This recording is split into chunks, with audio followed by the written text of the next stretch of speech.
সালামু আলাইকুম। সবাইকে স্বাগতম জানাচ্ছি আমাদের আজকের সলভ ক্লাসে। আমি doctor Mohammad Mahfuz Hasan, BDS pass করেছি Shahid Suhrawardy medical college dental unit থেকে 2013-14 সেশন। এখন 39 বিসিএস এ আছি, পাশাপাশি এমএস ফেস বি তে আছি বাংলাদেশ মেডিকেল বিশ্ববিদ্যালয়ে অর্থোডন্টিক্স অ্যান্ড ডেন্টোফেশিয়াল অর্থোপেডিক্স ডিপার্টমেন্টে। চলুন তাহলে আমাদের আজকের প্রস্থোডন্টিক্স বিষয়ের সলভ ক্লাসটি শুরু করা যাক।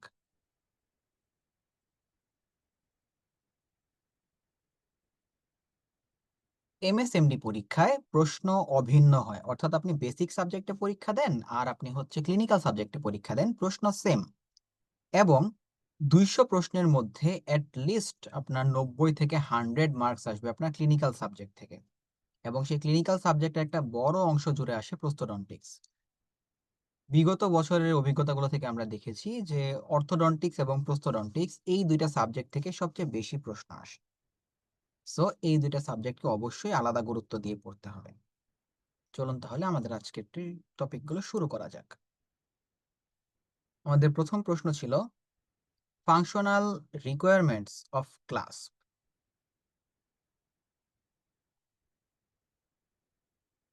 একটা ক্লাসপের কি কি ফাংশনাল রিকোয়ারমেন্ট থাকবে?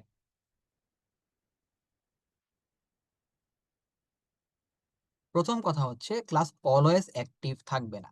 শুধুমাত্র যখন আপনি ক্লাসটাকে রিমুভ করতে যাবেন, অর্থাৎ আপনি প্রসেসিসটাকে রিমুভ করতে যাবেন, তখন সে অ্যাক্টিভ অবস্থায় কাজ করবে এবং শুধুমাত্র রিটেনটিভ যে টিপটা সেটাই অ্যাক্টিভ হবে, বাকি কোনো অংশ অ্যাক্টিভলি কাজ করবে না।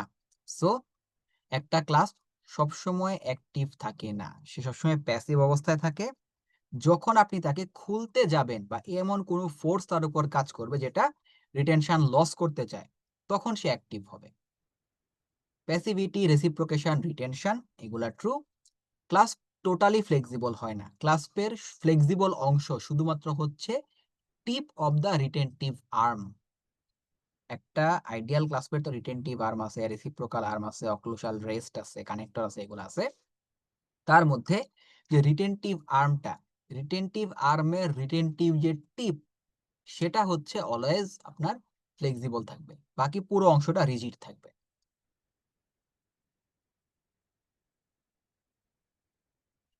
অস্টিও ইন্টিগ্রেশন ডিপেন্ডস অন, আমরা যখন মানে ইমপ্লান্ট ইউজ করি তখন অস্টিও ইন্টিগ্রেশন হয়, বোনসের সাথে জোড়া লাগে। এটা কোন কোন বিষয়ের উপর ডিপেন্ড করে? ইমপ্ল্যান্টের ডিজাইন, অক্লুসাল লোড এবং সার্জিক্যাল টেকনিক, এই বিষয়গুলোর উপর ডিপেন্ড করে। হিলিং স্ক্রু এর সাইজ, পেশেন্টের হ্যাবিট, এগুলোর উপর অনেকাংশেই ডিপেন্ড করে না। তো কি কি উপর ডিপেন্ড করে? Occlusal load, biocompatibility of the material, implant design, implant surface, implant bed বা সার্জিক্যাল সাইট, সার্জিক্যাল টেকনিক এবং ইনফেকশন আছে কি না তার উপর। Problems associated with subgingival placement of restoration. আপনি একটা সাবজিঞ্জিভাল রেস্টোরেশন করলেন, সেটা ক্রাউন হইতে পারে, সেটা যে কোনো কিছু হইতে পারে, একটা ফিলিং হইতে পারে। তো সাবজিঞ্জিভাল করলে কি কি সমস্যা হইতে পারে? প্রথমত জিঞ্জিভাল সোয়েলিং হইতে পারে, যেহেতু ইরিটেশন করবে, প্লাক রিটেনশন বাড়বে। পেরিওডন্টাল টিস্যুতে রিভার্সিবল ট্রমা হয়, নট ইরিভার্সিবল। আপনি রেস্টোরেশন সরায় নিলে এটা আবার রিভার্স হয়ে যায়। টক্সিক মেটেরিয়াল, যদি সাধারণত আমরা ডেন্টিস্ট্রিতে টক্সিন রিলিজ করে এই ধরনের মেটেরিয়াল ব্যবহার করি না, সো এটা ইরিলেভেন্ট। সেকেন্ডারি ক্যারিজ হইতে পারে, এটা ট্রু। কি কি হইতে পারে? পেরিওডন্টাল ডিজিজ হইতে পারে, gingival inflammation, carious lesion, increased probing ডেথ, অর্থাৎ পেরিওডন্টাল পকেট ডেভেলপ করতে পারে, জিঞ্জিভাল রিসেশন হইতে পারে, ক্লিনিক্যাল ক্রাউনের যে অ্যাটাচমেন্ট সেটা লস হইতে পারে, বায়োলজিক্যাল উইথ, আমাদের অ্যাটাচ জিঞ্জিভা অর্থাৎ জিঞ্জিভাল সালকাস থেকে tip of the alveolar crest, এটা যদি একটা দাঁত হয়, এটা তার অ্যাটাচ জিঞ্জিভা, এটা হচ্ছে অ্যালভিওলার বোন। এই tip of the alveolar crest থেকে আপনার এই যে সালকাসের ডেপথ, এই পর্যন্ত যে ডিস্টেন্সটা, এটাকে বলা হয় বায়োলজিক্যাল উইথ। এটা নর্মালি 1.5 থেকে 2 মিলিমিটার হয়। ওকে, নিয়ম হচ্ছে এই বায়োলজিক্যাল উইথ এর বেশি কখনো প্রিপারেশন করা যায় না। যদি আমরা টুথ প্রিপারেশন করতে, করতে অ্যালভিওলার ক্রেস্ট এর নিচে চলে যাই, সেটা দাঁতের জন্য ফিউচার হিসেবে খারাপ। সেই ক্ষেত্রে এই দাঁত এই রেস্টোরেশন সহ কয়দিন পরেই পেরিওডন্টাইটিস ডেভেলপ করবে। সো এটা কার্ডিনাল রুল, কখনোই বায়োলজিক্যাল উইথ কে ভায়োলেট করা যায় না।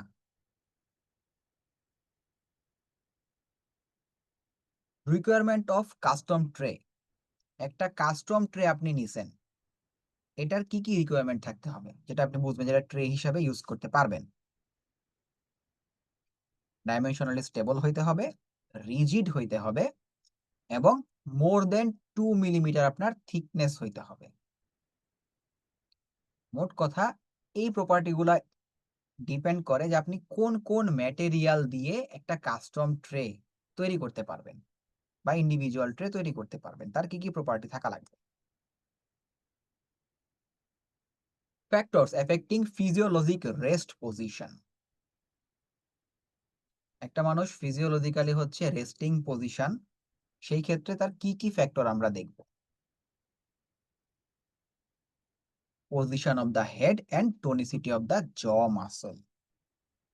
নরমালি আমরা যেকোনো কিছু এক্সামিন করি, ল্যাটেরাল সাইড থেকে হোক, ফ্রন্টাল সাইড থেকে হোক, আমরা চাই পেশেন্ট ফিজিওলজিক্যালি রেস্টিং পজিশনে থাকবে। অর্থাৎ সে আপরাইট পজিশনে বসা থাকবে। তার আই সাইট হবে স্ট্রেইট, একদম সামনের দিকে সরাসরি নিচেও না উপরেও না, এবং সে কোনো ক্লেনচিং করে থাকবে না। তার জ মাসল গুলা রিল্যাক্স হবে, লিপ রিল্যাক্স থাকবে, হেড স্ট্রেইট থাকবে। এগুলো হচ্ছে একটা রেস্টিং পজিশনের মূল শর্ত।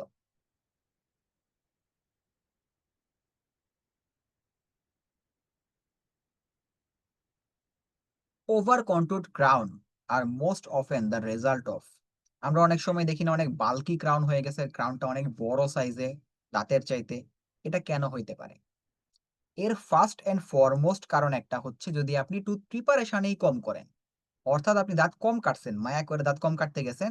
এখন বেচারা ল্যাব টেকনিশিয়ান যখন দাঁত বানাবে, দাঁত উপরে মেটাল বসাইতে হবে, তার উপর পোর্সেলিন দিতে হবে। সো থিকনেস বাড়বেই। এটা একটা মেইন কারণ।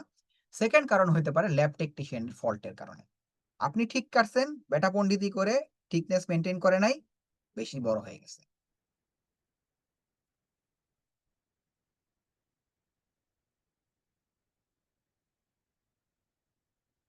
A diagnostic cast is used for following purposes. আমরা যে ডায়াগনস্টিক কাস্ট তৈরি করি, এটা কি, কি পারপাসে ব্যবহার করা হয়?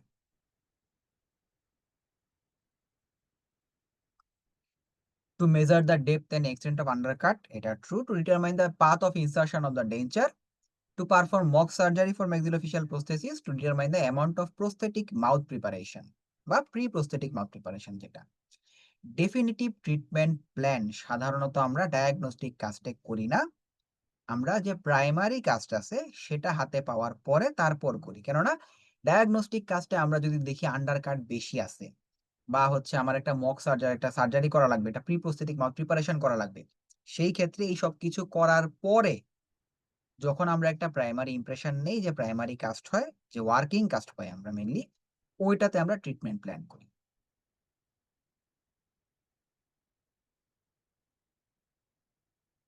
An ideal abutment should have, একটা আইডিয়াল অ্যাবাটমেন্টের কি, কি প্রপার্টি থাকতে হয়? ক্রাউন রুট রেশিও 2:3 হবে, নট 3:2। যেখানে ক্রাউন আগে বলা আছে, তার মানে রুট বড় হবে, ক্রাউন ছোট হবে। 3:2 দেখে ঝাঁপায়া পড়েন না। ক্রাউন রুট রেশিও 3:2 মানে এখানে ক্রাউন বড়, রুট ছোট বোঝাচ্ছে। অ্যাডিকুয়েট বোন সাপোর্ট থাকা লাগবে, অ্যাডিকুয়েট এনামেল এন্ড ডেন্টিল থিকনেস থাকা লাগবে। এগুলা হচ্ছে আইডিয়াল অ্যাবাটমেন্টের বৈশিষ্ট্য। আরো কিছু বৈশিষ্ট্য আছে, যেরকম অ্যাবসেন্স অফ পেরিওডন্টাল ডিজিজ, কোনো পেরিওডন্টাইটিস থাকা যাবে না এবং প্রপার জিঞ্জিভাল কন্ট্যুর থাকা লাগবে। নরমালি আমরা সাধারণত রুট ক্যানেল করে তার উপর আমরা হচ্ছে সাপোর্ট নেই, যাতে আপনার ইরিটেশনটা কম হয়। বাট বইপত্রের ভাষায় একটা আনরিস্টোরড ভাইটাল টুথ অ্যাবাটমেন্ট হিসেবে ভালো কাজ করবে। কেননা তার ওই সেন্সেশন, পজিশন সেন্স বলে সবকিছু সেন্স গুলা একটা রেস্টোরড টুথের চাইতে ভালো। Materials used in titanium fixture. আমরা যে টাইটেনিয়াম ফিক্সচার ব্যবহার করি সেখানে কি কি ম্যাটেরিয়াল ইউজ করা হয়, বা আমরা যে ইমপ্লান্ট করি টাইটেনিয়াম তো মূলত কমার্শিয়ালি পিওর টাইটেনিয়াম আছে, সিপিটিআই বলে। এছাড়া টাইটেনিয়াম অ্যালয় আছে, যেখানে টাইটেনিয়াম, অ্যালুমিনিয়াম এবং ভ্যানাডিয়াম এই অ্যালয়টা ইউজ করা হয়। এছাড়া আরো কিছু জিনিস ইউজ করা হয়, যেরকম হচ্ছে উপরে হাইড্রোক্সি অ্যাপাটাইটের একটা কোটিং থাকে যেটা সারফেস অ্যাক্টিভেশন বলে। এতে আপনার অসিও ইন্টিগ্রেশনটা ভালো হয়।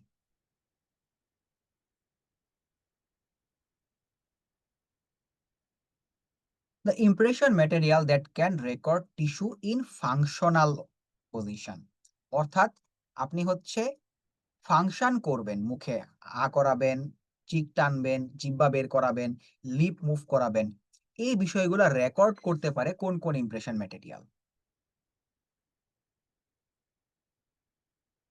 অ্যালজিনেট, পলিইথার এবং ইমপ্রেশন কম্পাউন্ড, অর্থাৎ যেগুলা হচ্ছে আমাদের রিভার্স, মানে হচ্ছে আমাদের যেগুলা ইলাস্টিক, এগুলা পাশাপাশি ইমপ্রেশন কম্পাউন্ডটাও পারে। ইমপ্রেশন পেস্ট এবং প্লাস্টার অফ প্যারিস এরা এই ফাংশনাল রেকর্ডিংটা করতে পারে না। এজন্য এগুলো দিয়ে আমরা ফাংশনাল যেগুলো দরকার আরপিডি বা সিডি বানানোর সময় ওই ইমপ্রেশনগুলো নিতে পারি না।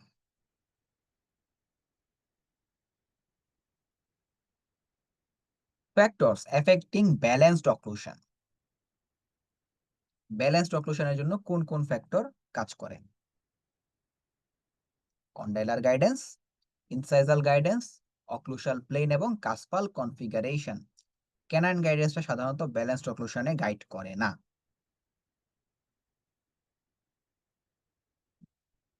আরেকটা যেটা সেটা হচ্ছে কম্পেনসেটিং কার্ভ। আমাদের যে কার্ভগুলো আছে, curve of Spee, curve of Wilson, curve of Monson, এগুলো ব্যালেন্সড অক্লুশনটাকে আইডেন্টিফাই করতে হেল্প করে। Osseointegration for dental implants depend on, কোন কোন জিনিসের উপর ডেন্টাল ইমপ্লান্টের অসিও ইন্টিগ্রেশন ডিপেন্ড করে? Implant number, long implant with wide diameter and periodontal condition of the adjacent teeth. Osseoinduction, conduction এগুলোর সাথে অসিও ইন্টিগ্রেশনের কোনো সম্পর্ক নাই। অসিও ইন্টিগ্রেশন বেসিক্যালি এই কয়েকটা জিনিসের উপর ডিপেন্ড করে।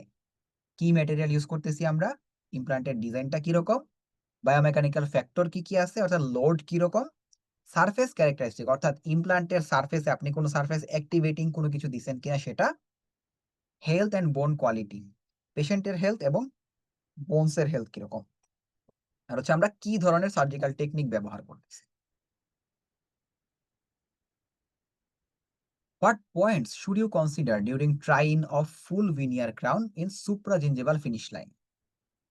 আমি একটা সুপ্রাজিঞ্জিভাল ফিনিশ লাইন দিয়ে একটা ক্রাউন বানাইছি, আমি এটা ট্রাইন করব অর্থাৎ ট্রায়াল দিয়ে দেখব। কি কি জিনিস দেখব আমি? প্রক্সিমাল কন্টাক্ট দেখব, স্ট্যাবিলিটি দেখব, ফিনিশ লাইনের সাথে পুরোপুরি মিশছে কিনা সেটা দেখব। যেহেতু সুপ্রাজিঞ্জিভাল, এটা পেরিওডন্সিয়ামকে টাচ করারই কথা না, সো পেরিওডন্সিয়ামটা না দেখলেও চলবে। এবং যেহেতু সুপ্রাজিঞ্জিভাল, আবারও পেরিওডন্টাল পকেট ডেপথের সাথে এটার কোনো সম্পর্ক নাই, কারণ এটা গাম মার্জিনের উপরে থাকার কথা বা গাম মার্জিনের একদম কাছাকাছি থাকার কথা, নিচে কখনোই যাবে না। তাহলে কি কি দেখি আমরা?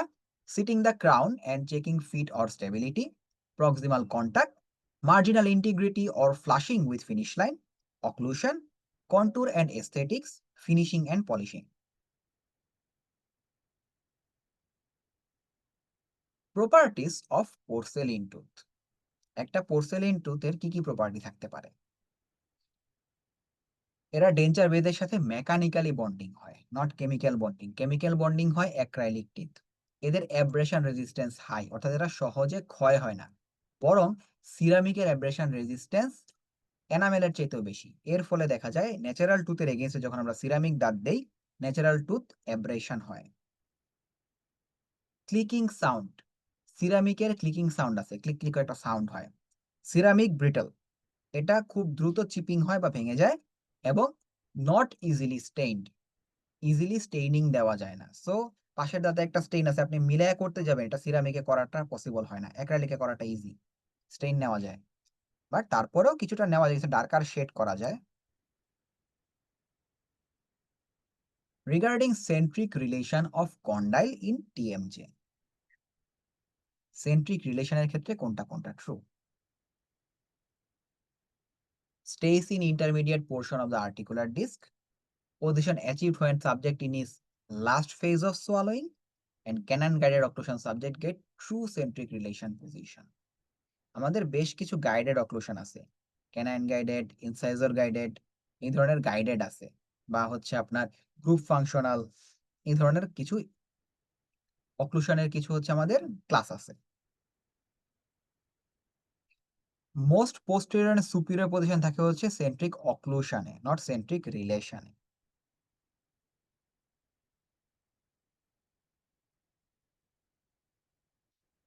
Factors favouring retention of denture in lower jaw. Lower জতে কোন কোন জিনিস আমাদের ডেঞ্চার রিটেনশনে হেল্প করে? Increase denture bearing area, true. Denture bearing এ যত বাড়বে তত আপনার রিটেনশন ভালো হবে। থিন সেরাস স্যালাইভা, এটাও ট্রু। ডিপ আন্ডারকাট ইউনিলেটারাল হইলে ভালো, বাইলেটারাল হইলে এটা রিটেনশন ঠিক মতো দিবেন, আপনি ইনসার্ট করতেই পারবেন না। গ্র্যাভিটি, লোয়ার ডেঞ্চারের ক্ষেত্রে গ্র্যাভিটি একটা ইম্পর্টেন্ট পজিটিভ ফ্যাক্টর। জেরোস্টেমিয়া হলে যেহেতু স্যালাইভা কমে যায়, সো রিটেনশন এমনিতেই কমে যাবে। আপার এবং লোয়ারের ক্ষেত্রে এটা পার্থক্য রাখবেন। আপার ডেঞ্চারের ক্ষেত্রে গ্র্যাভিটি রিটেনশনের এগেইনস্টে কাজ করে, লোয়ার ডেঞ্চারের ক্ষেত্রে গ্র্যাভিটি রিটেনশনের পক্ষে কাজ করে। Retention of crown depends on, একটা ক্রাউনের রিটেনশন কোন কোন জিনিসের উপর ডিপেন্ড করবে?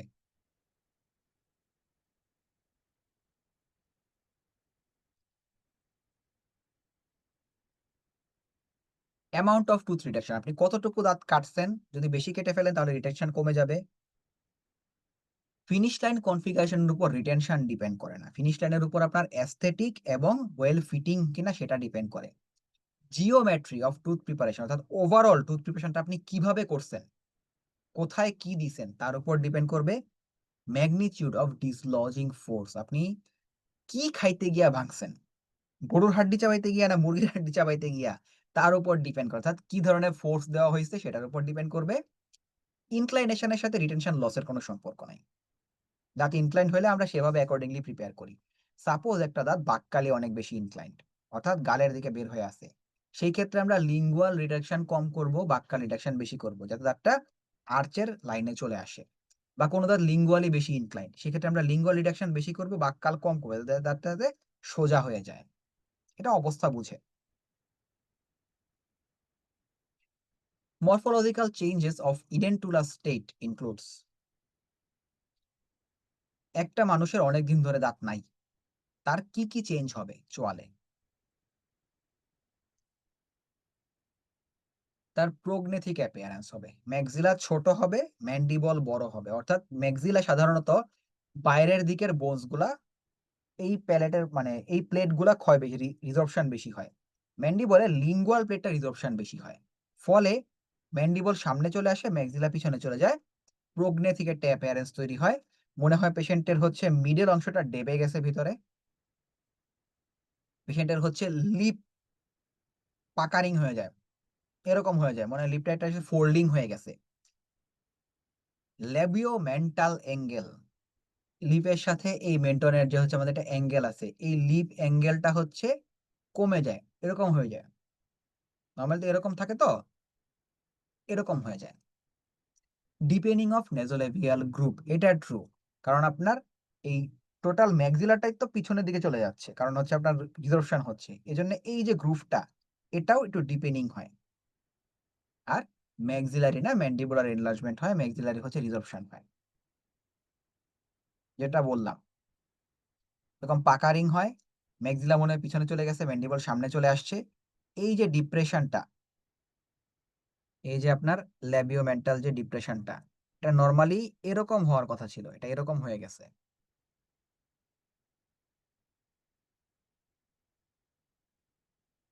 নেজোলেবিয়াল যে অ্যাঙ্গেল আছে আমাদের, এই নেজোলেবিয়াল অ্যাঙ্গেলটাও বেড়ে যায়, যেটাকে বলছে কোলোমেলা ফিল্ট্রাল অ্যাঙ্গেল, এটা আমরা নেজোলেবিয়াল অ্যাঙ্গেল নামে চিনি আর কি। ম্যাক্সিলারি রিলিফ এরিয়া, ম্যাক্সিলারি আমরা কোন কোন জায়গায় রিলিফ দেই? মিড প্যালাটাইন র্যাফি, ফোভিয়া প্যালাটিনি এবং প্যালাটাল টোরাস যদি কোনো বনি প্রমিনেন্স থাকে। টিউবারোসিটি এটা আমাদের স্ট্রেস বিয়ারিং এরিয়া, রুগী আমাদের secondary stress bearing area. Parts of clasp assembly, একটা ক্লাস্প অ্যাসেম্বলিতে কি কি পার্ট থাকে? অক্লুসাল রেস্ট থাকবে, রেসিপ্রোকাল আর্ম থাকবে, রিটেনটিভ আর্ম থাকবে, মেজর কানেক্টর না মাইনর কানেক্টর থাকে একটা।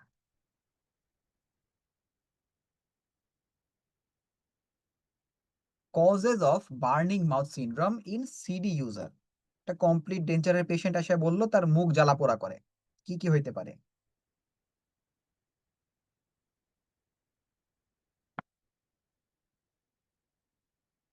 যদি ডেঞ্চারটা আনস্টেবল হয় এবং জেরোস্টোমিয়া থাকে। অ্যালকোহল এবং স্মোকিং এর জন্য বার্নিং মাউথ হয় না। রেস্ট্রিক্টেড টাং স্পেস বা টাং ক্র্যাম্পিং এর জন্য আপনার টাঙে পেইন হবে বা ক্র্যাম্পিং হবে, কিন্তু বার্নিং মাউথ সিনড্রোম হবে না। ভার্টিক্যাল ডিমেনশন যদি বেড়ে যায় সেক্ষেত্রে চিক বাইটিং হয়, ডিসকমফোর্ট হয়, মাসল স্ট্রেচিং হয়, এগুলা হইতে পারে।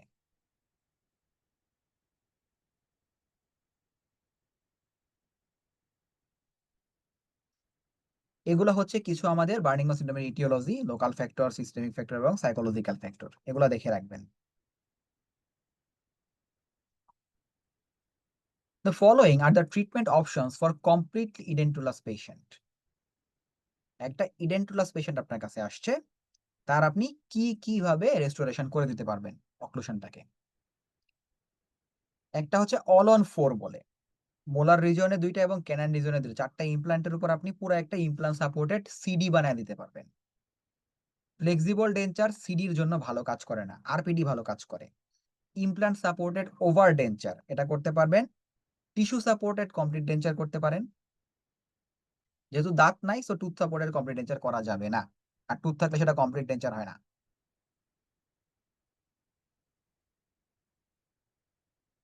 রিগার্ডিং ম্যান্ডিবুলার কমপ্লিট ডেঞ্চার, কোনটা কোনটা true? Posterior extension of denture ends just anterior position of retromolar pad বা retromandibular pad. Occlusal plane is checked by premolar height with angle of the mouth. If the arch length is short, first premolar teeth is excluded from the alignment. যদি arch length কম থাকে, আমরা যেরকম maxillary মানে 4 extraction করি, তেমনি চাইলে আপনি হচ্ছে একটা প্রিমোলার সরায় ফেলতে পারবেন, যাতে আপনার দাঁতগুলো সুন্দর করে অ্যালাইনমেন্ট হয়, কারণ আপনি তো মোলার তো সরাইতে পারবেন না, মোলার তো ইম্পর্টেন্ট।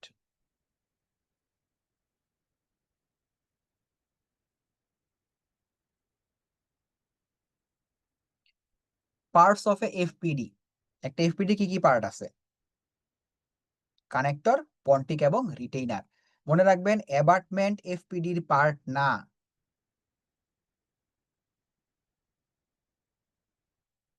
অ্যাবাটমেন্ট কখনোই এফপিডির পার্ট না। ম্যান্ডিবুলার মুভমেন্ট আর ডিটারমাইন্ড বাই, ম্যান্ডিবুলার মুভমেন্টের ডিটারমিনেন্ট কি কি আছে? আমরা সবাই জানি কন্ডাইলার গাইডেন্স, ইনসাইজাল গাইডেন্স এবং নিউরোমাসকুলার ফ্যাক্টর, এই তিনটা হচ্ছে determinants of mandibular movement. Increased vertical height results in, যদি ভার্টিক্যাল হাইট বেড়ে যায় তাহলে কি কি হবে? চিক বাইটিং হবে, টিএমজে পেইন হবে এবং মাসল পেইন হবে।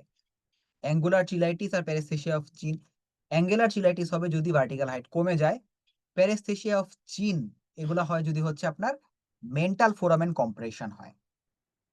যদি মেন্টাল ফোরামেনের কারণে মেন্টাল নার্ভ কম্প্রেশন হয়, তখন চিনের প্যারেস্থেসিয়া হবে। পার্টস অফ কমপ্লিট ডেঞ্চার কি কি আছে? ডেঞ্চার বেজ আছে, ফ্লেঞ্জ আছে, টিথ আছে, এগুলো হচ্ছে কমপ্লিট ডেঞ্চারের part. Major connector, occlusal rest এগুলা আরপিডির অংশ, কাস্ট পার্শিয়াল ডেঞ্চারের অংশ, নট ডেঞ্চার মানে সিডির না।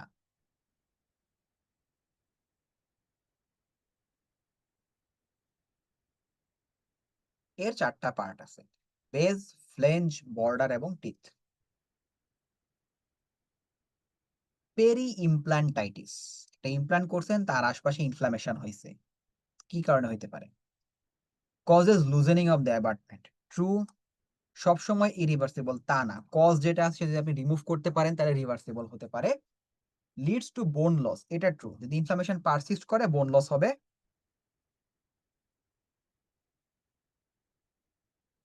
আর result from bacterial infection around the implant, ইমপ্লান্টের পাশে যদি ব্যাকটেরিয়াল ইনফিল্ট্রেশন হয় তাহলেই হবে, শুধুমাত্র পন্টিকের নিচে হলে হবে তা না। Characteristics of a major connector should be, একটা মেজর কানেক্টরের কি কি ক্যারেক্টারিস্টিক্স হওয়া উচিত? Compatible with the oral tissue, contributed to support, impinge impinge করা যাবে না, অতিরিক্ত ফ্লেক্সিবল হওয়া যাবে না, এবং এটা রিজিড হইতে হবে। যখনই বইপত্রের ভাষায় আসবে তখন মনে রাখবেন আমরা কথা বলতেছি কাস্ট পার্শিয়াল ডেঞ্চার নিয়ে। আরপিডি মানেই বইপত্রে কাস্ট পার্শিয়াল ডেঞ্চার। আমরা সাধারণত যে অ্যাক্রিলিক দিয়ে আরপিডি করি ওইটা বইপত্রে পড়ানো হয় না, আমাদের বইপত্রে পড়ানো হয়েছে আমাদেরকে কাস্ট পার্শিয়াল ডেঞ্চার, যেটা বাংলাদেশে ম্যাক্সিমাম ক্ষেত্রেই হয় না। In case of complete denture peripheral seal is needed for retention, true. Bilateral balanced occlusion is mandatory for stability, এটাও ট্রু। যদি একদিকে আপনার অক্লুশন ঠিক থাকে একদিকে অক্লুশন কম থাকে তাহলে হচ্ছে টিল্টিং হবে। স্যালাইভা ডেঞ্চার রিটেনশনে হেল্প করে, নট ডিসলজমেন্ট। রিটেনশন চেক করার জন্য আমরা ভার্টিক্যাল ফোর্স বা away from the path of insertion উল্টা দিকে টান দিই, হরিজন্টাল ফোর্স অ্যাপ্লাই করি কার জন্য? স্ট্যাবিলিটি দেখার জন্য। আর কমপ্লিট ডেঞ্চারে ইনসিসিভ প্যাপিলা রিলিফ দেওয়া হয়, এটা ম্যাক্সিলার একটা relief area. Characteristics of metal ceramic crown, আমরা যে পিএফএম করি এর কি কি ক্যারেক্টার থাকা লাগবে? প্রথম কথা, পটেনশিয়াল মেটাল অ্যালার্জি হইতে পারে। শোস ডার্ক মার্জিন, এটা মার্জিন একটা ডার্ক দেখা যায় এজন্যই পিএফএম অনেকে অপছন্দ করে। নিডস মোর টুথ রিডাকশন দেন অল সিরামিক ক্রাউন, না, অল সিরামিকের চাইতে তুলনামূলক কম রিডাকশন করতে হয়। লং স্প্যান ব্রিজের জন্য এটা বেটার। বেটার অ্যাস্থেটিক্স দেন অল সিরামিক ক্রাউন, না, অল সিরামিক ক্রাউনের অ্যাস্থেটিক পিএফএম এর চেয়ে ভালো, কেননা পিএফএম এর আন্ডারলাইং মেটাল কিছুটা হলেও একটা ডার্কিশ হিউ বা আভা তৈরি করে, যেটা অল সিরামিকে এই ঝামেলাটা নাই।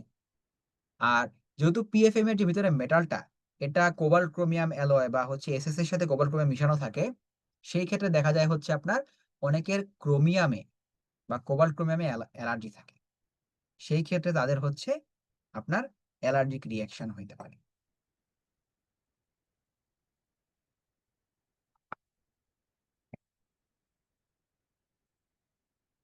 ক্যারেক্টারিস্টিক্স অফ ওয়াশ ইমপ্রেশন, আমরা যে সেকেন্ডারি ইমপ্রেশন গুলো নিই ওয়াশ ইমপ্রেশন বলি, এটার কি কি বৈশিষ্ট্য থাকতে পারে?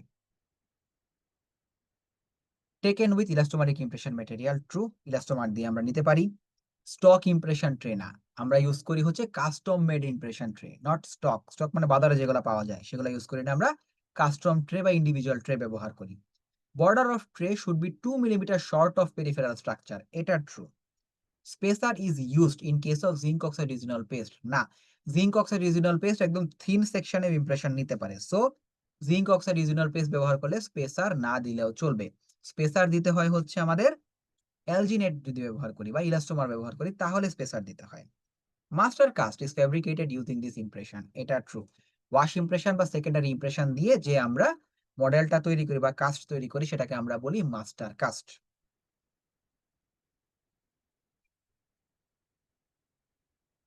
Secondary stress bearing area in maxilla, ম্যাক্সিলার ক্ষেত্রে সেকেন্ডারি স্ট্রেস বিয়ারিং এরিয়া কোনটা কোনটা? রোগী এবং ম্যাক্সিলারি টিউবারোসিটি, আর একটা হচ্ছে অ্যালভিওলার টিউবারকল, এই তিনটা হচ্ছে আমাদের secondary stress bearing area. Resorption pattern of residual alveolar ridge, যেটা বললাম যে দাঁত ফেলে দেওয়ার পরে অ্যালভিওলার রিজে রিজর্পশন হবে, যতদিন দাঁত আছে অ্যালভিওলার বোন আছে, দাঁত যদি চলে যায় অ্যালভিওলার বোনও থাকবে না। কোন কোন সাইডে রিজর্পশন বেশি হয়? মনে রাখবেন, ইনসাইজরের ল্যাবিয়াল সাইডে, প্রিমোলারের বোথ সাইডে, লিঙ্গুয়াল এবং বাক্কাল বোথ সাইডে, এবং মোলারের লিঙ্গুয়াল সাইডে। সহজভাবে বলি, ইনসাইজর এবং ক্যানাইন এগুলার হচ্ছে ল্যাবিয়াল সাইড বা বাক্কাল সাইডে রিসরপশন বেশি হয়। মোলারের লিঙ্গুয়াল সাইডে রিসরপশন বেশি হয়। আর প্রিমোলারের বাক্কাল লিঙ্গুয়াল দুই সাইডে রিসরপশন বেশি হয়।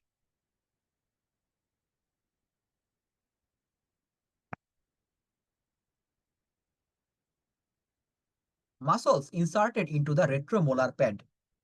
আমাদের যে রেট্রোমোলার প্যাড আছে এখানে বেশ কিছু মাসলের ইনসার্শন হয়। কোন কোন muscle?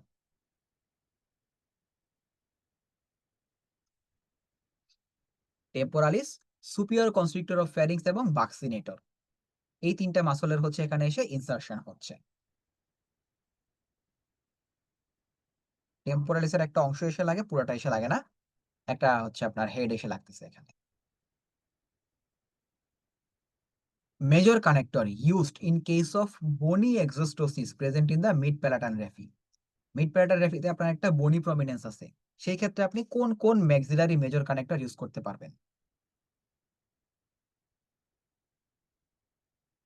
Horseshoe shape, closed horseshoe shape এবং অ্যান্টেরোপোস্টেরিয়র প্যালাটাল বার। মোট কথা, যে সমস্ত জিনিসের হচ্ছে মাঝখানে ফাঁকা আছে, এরকম হর্সশু শেপটা এরকম, ক্লোজড হর্সশুটা এরকম, মাঝে এরকম ফাঁকা থাকে, হর্সশুটা এরকম, আর অ্যান্টেরোপোস্টেরিয়র প্যালাটাল বারটা হচ্ছে এরকম। সো মাঝে ফাঁকা আছে, এখানে আপনার বনি প্রমিনেন্স থাকলেও কোনো সমস্যা নাই। বাকি প্যারাটাল প্লেট এবং প্যারাটাল স্ট্রেপ এগুলার মাঝে যেহেতু ফাঁকা রাখার অপশন নাই, সো আমরা তখন ইউজ করতে পারি না। Advantages of temporary crown. আমরা টুথ প্রিপারেশন করছি, করার পরে ল্যাবে পাঠাবো। ল্যাব থেকে আসতে তো অ্যাটলিস্ট ১ থেকে ২ দিন বা ৩ দিন সময় লাগে। এই সময় একটা পেশেন্টের যাতে কোনো সমস্যা না হয়, আমরা টেম্পোরারি ক্রাউন দেই। কি, কি সুবিধার জন্য দেই? প্রথম কথা অ্যাস্থেটিক কনসার্ন। সামনের দাঁত কেটে ফেলছেন, বেচারা যাবে কেমনে মানুষের সামনে? সো এটা একটা প্রথম prime concern. Preservation of the marginal finish line. আমরা যে ফিনিশ লাইনটা তৈরি করছি, এটা যাতে কোনো কারণে নষ্ট না হয়ে যায়, খাইতে গিয়ে যাতে কোনাকানি ভেঙে না যায় বা কিছু না হয়, এই ফিনিশ লাইন প্রিজার্ভ করার জন্য আমরা টেম্পোরারি ক্রাউন দিতে পারি। পেরিওডন্সিয়াম, যাতে কোনো এক্সেসিভ প্রেশার না পড়ে। দেখবেন অনেকে এসে বলে, দাঁত কাটছেন, আমার তো এখন খাইতে গেলে খাবারের চাপ পড়ে মাটিতে। এটা যাতে না হয় সেজন্য আমরা দিতে পারি। রিস্ক অফ অ্যাসপিরেশন টেম্পোরারি ক্রাউনে আছে, যেহেতু টেম্পোরারি সিমেন্টেশন করা হয়, কিন্তু এটা কোনো অ্যাডভান্টেজ না, এটা ডিসঅ্যাডভান্টেজ। আর টেম্পোরারি ক্রাউনে সাধারণত ফাংশনাল ডিউরেবিলিটি খুব একটা ভালো হয় না, জাস্ট দেখার জন্যই।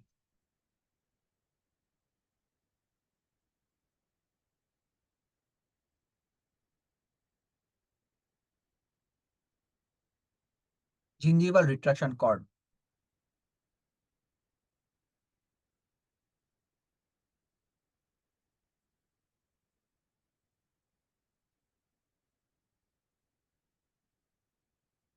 Causes permanent displacement of the gingival tissue না। জিঞ্জিভাল রিট্রাকশন কর্ড হচ্ছে ট্রানজিয়েন্ট, মানে রিভার্সিবল ডিসপ্লেসমেন্ট করে। May cause injury to the periodontium. আপনি যদি খুব জোরে প্রেস করেন ইনসার্ট করতে গিয়ে, তাইলে পেরিডনশিয়াম ইনজুরি হবে।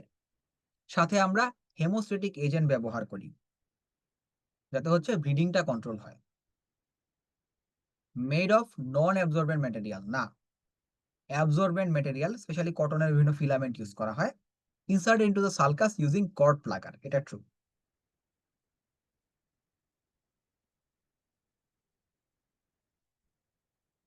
Porosity caused by gas entrapped within the mould during casting. Casting করার সময় যদি হচ্ছে মোল্ডের ভেতরে গ্যাস এনট্র্যাপ হয়ে যায়, তাহলে কি কি ধরনের আমরা পোরোসিটি পাই? পিনহোল পোরোসিটি এবং গ্যাস ইনক্লুশন। সাকব্যাক পোরোসিটিটা মূলত হচ্ছে যদি ইনঅ্যাডিকুয়েট মেটাল দেওয়া হয়, তখন মেটালগুলা যখন ঠান্ডা হয় তখন সংকুচিত হয়ে সাকব্যাক পোরোসিটি তৈরি করে। ব্যাক প্রেসার পোরোসিটি হয় যদি মোল্ডের ভিতরে বাতাস আটকা পড়ে। তাহলে লোকালাইজ শ্রিঙ্কেজ পোরোসিটিটাও যদি হচ্ছে সলিডিফিকেশন শ্রিঙ্কেজ, অর্থাৎ সলিড হওয়ার সময় যখন সাইজে ছোট হয়ে যায়।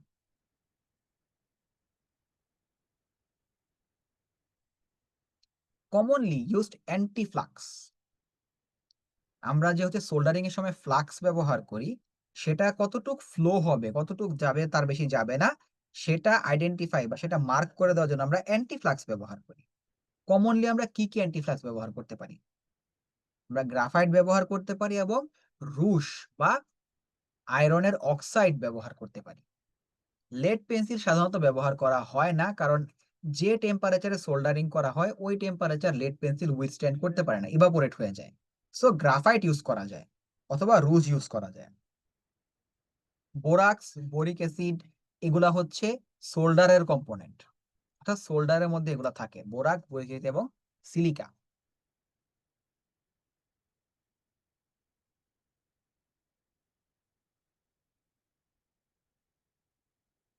এবার আসবো আমরা এসবিএ তে। এসবিএ এর ক্ষেত্রে মনে রাখবেন, আপনার নরমাল এমসিকিউ তে যেরকম হচ্ছে নেগেটিভ মার্কিং আছে, এমএসএমডি তে এসবিএ তেও নেগেটিভ মার্কিং আছে। এখানে ওইখানে ৫টা অপশন ভুল গেলে যে পরিমাণ মার্ক কাটা যেত, এখানেও একটা এসবিএ ভুল গেলে একই পরিমাণ মার্ক কাটা যাবে। সো এসবিএ টা খুব সাবধানতার সাথে অ্যান্সার করবেন এবং চেষ্টা করবেন মাথা ঠান্ডা রেখে অ্যান্সার করার। এসবিএ তে একটা ট্রু বাকিগুলা ফলস এরকম নাও থাকতে পারে, মাল্টিপল ট্রু আনসার হতে পারে অথবা সবগুলাই ট্রু থাকতে পারে। সেখান থেকে আপনাকে সবচেয়ে বেস্ট অপশনটা খুঁজে বের করা লাগবে। In undesirable occlusal contact, there is interference of proper occlusion and TMJ movement. Among interference, which one is the most destructive in nature? আমাদের যত ধরনের ইন্টারফিয়ারেন্স হয় এর মধ্যে সবচেয়ে খারাপ কোনটা, যেটা আমাদের বোন লস করাবে বা আমাদের হচ্ছে মাসলকে খুব বেশি ক্র্যাম্পিং করাবে বা যে কোনো ধরনের খারাপ ইফেক্ট ফেলবে? এর মধ্যে সবচেয়ে খারাপ ইন্টারফিয়ারেন্স হচ্ছে আমাদের নন ওয়ার্কিং ইন্টারফিয়ারেন্স, অর্থাৎ আপনি কিছু করতেছেন না বা আপনি মুভমেন্ট এটা কোনো ওয়ার্কিং না, তারপরেও দাঁতে দাঁত বেঁধে আছে, আপনি মুভ করতে গেলে আটকাচ্ছে, গ্লাইডিং করতে পারতেছেন না, আপনি সামনে পিছনে আনতে পারতেছেন না। এই যে ইন্টারফারেন্সটা এটা সবচাইতে খারাপ। এটা টিএমজি এর উপরে প্রভাব ফেলে, এটা ওরাল যে মাসল গুলো আছে তার উপরে প্রভাব ফেলে। দেখেন, নন working interference occurs when the maxilla and mandibular teeth on the side opposite the direction of the mandibular movement come into contact. This can be damaging because it can change the leverage of the mandible, apply forces outside the long axis of the teeth, and disrupt normal muscle function.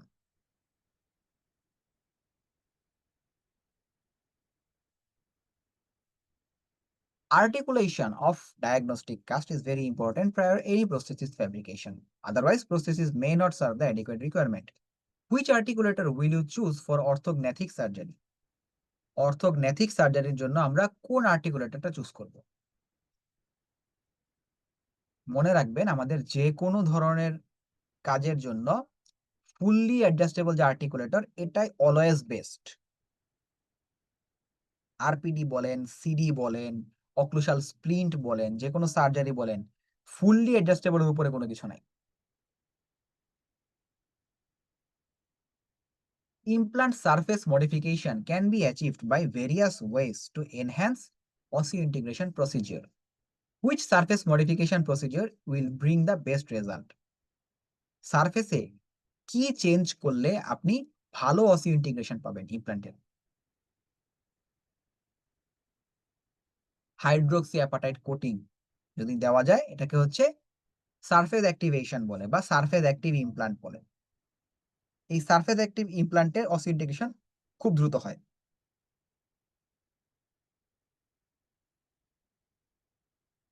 Static relation between maxillary and mandibular teeth is called occlusion. Several types of guided occlusion are provided on prosthesis. Which of the following is the best guided occlusion? যতগুলা নাম দেওয়া আছে এর মধ্যে সবচেয়ে ভালো occlusion কোনটা? Balance occlusion.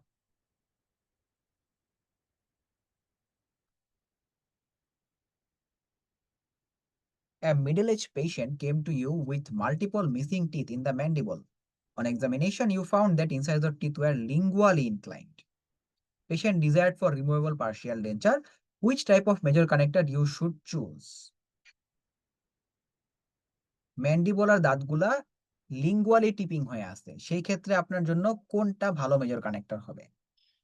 যেহেতু দাঁত লিঙ্গুয়ালি, আপনি লিঙ্গুয়াল দিয়ে কিছু দিতে গেলে আপনার তখন হচ্ছে ওই দাঁতগুলাকেও এডিকুয়েট জায়গা পাবে না, সেজন্যই ল্যাবিয়াল বার যে মেজর কানেক্টর সেটা ভালো কাজ করবে।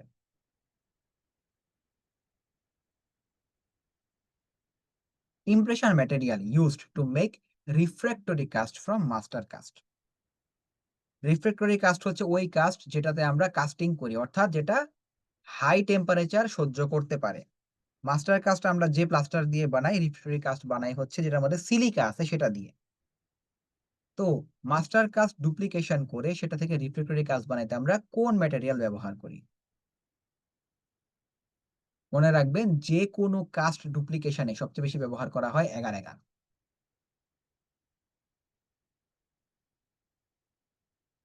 Amount of denture bearing area in maxilla. ম্যাক্সিলায় সাধারণত ডেঞ্চার বিয়ারিং এরিয়ার আয়তন কত? 24 স্কয়ার সেন্টিমিটার। আর ম্যান্ডিবলে 14 square centimetre. Valsalva manoeuvre is done to identify. আমরা কোনটা আইডেন্টিফাই করার জন্য ভালসালভা ম্যানিওভার করি? ভালসালভা ম্যানিওভার হচ্ছে আপনি পেশেন্টকে বলবেন নাক চেপে ধরে জোরে নাক দিয়ে নিঃশ্বাস নেওয়ার ট্রাই করতে। আমরা নাক ঝাড়ি না যেরকম, এরকম জোরে নাক ঝাড়ার জন্য ট্রাই করতে। যাতে মুখ দিয়ে না নেয়, হা করে থাকবে। আপনি মিরর দিয়ে হচ্ছে সফট প্যালেটের এখানে দেখবেন। যখন এরকম করবে, যে জায়গাটা ভাইব্রেট করবে সেটা হচ্ছে আপনার অ্যান্টেরিয়র ভাইব্রেটিং লাইন।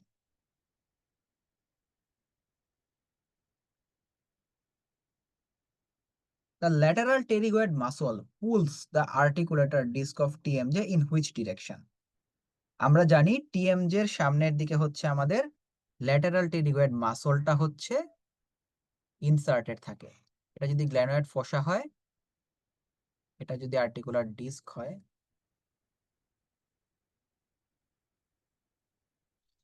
এখান দিয়ে হচ্ছে আপনার একটা পোরশন ল্যাটেরাল টেরিগয়েডে লাগে, একটা পোরশন এখান দিয়ে গিয়ে লাগে। এটা হচ্ছে আপনার ল্যাটেরাল টেরিগয়েড মাসলটা। এই ল্যাটেরাল টেরিগয়েড মাসলটা এই আর্টিকুলার ডিস্ককে কোন দিকে পুল করে? চিন্তা করে দেখেন ল্যাটেরাল টেরিগয়েড মাসলের অরিজিন কোথায়? ল্যাটেরাল টেরিগয়েড প্লেটের ল্যাটেরাল সারফেসে। টেরিগয়েড প্লেটের যে ল্যাটেরাল সারফেস সেটা টিএমজে থেকে সামনে না পিছনে? সামনে এবং মিডিয়ালি। সো যখন আপনার ডিসপ্লেসমেন্ট হবে তখন এই ল্যাটেরাল টেরিগয়েডের পুলিংটা হবে অ্যান্টেরোমিডিয়ালি।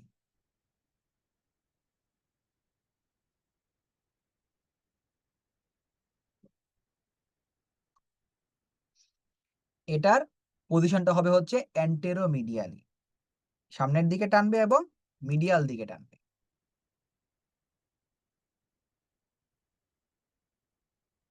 Component of Akers clasp that prevents tissue impingement during mastication.